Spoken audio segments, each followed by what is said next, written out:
Hi, so this week I will talk about how I expanded my personal learning network using LinkedIn.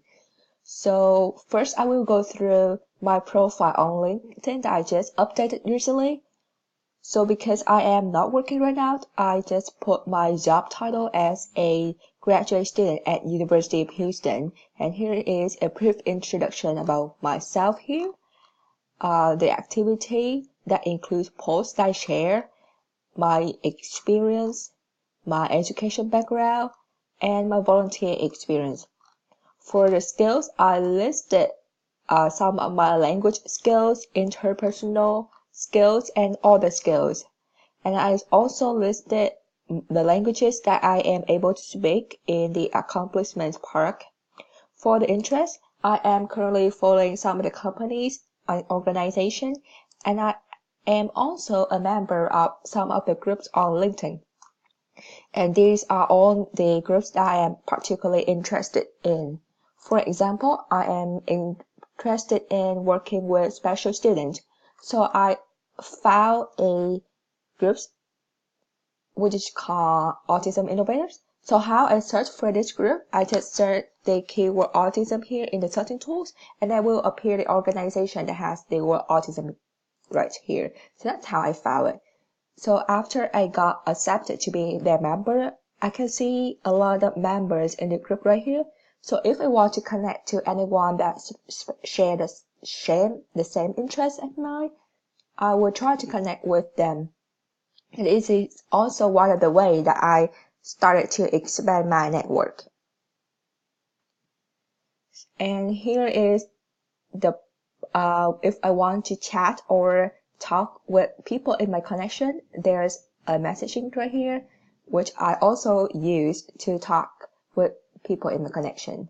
And for the jobs, they also have a career interest, so I just put some of my personal information in the career interest right here to talk about what type of job I am interested in.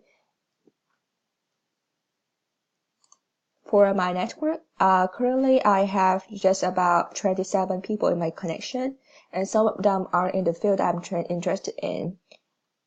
For example, I just recently added some people that is working in education right here, such as Mr. Canals or Miss Daigo. So actually, I am aiming at becoming either a English teacher or a ESL teacher. So that's why I searched for ESL teacher in the searching tool. And they also listed ESL teacher right here on the list. So I just connect with the teacher that I am interested in. For example, I did connect with Miss Daigo over here. So that's how I connected with people that I am particularly interested in. So for the sharing work part, during the week, I did share some of my thoughts and discussion that I have gone through from this mini course.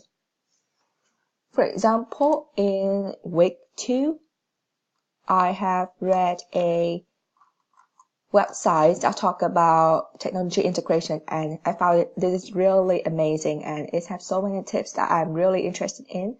So that's why I also share it right here on my LinkedIn.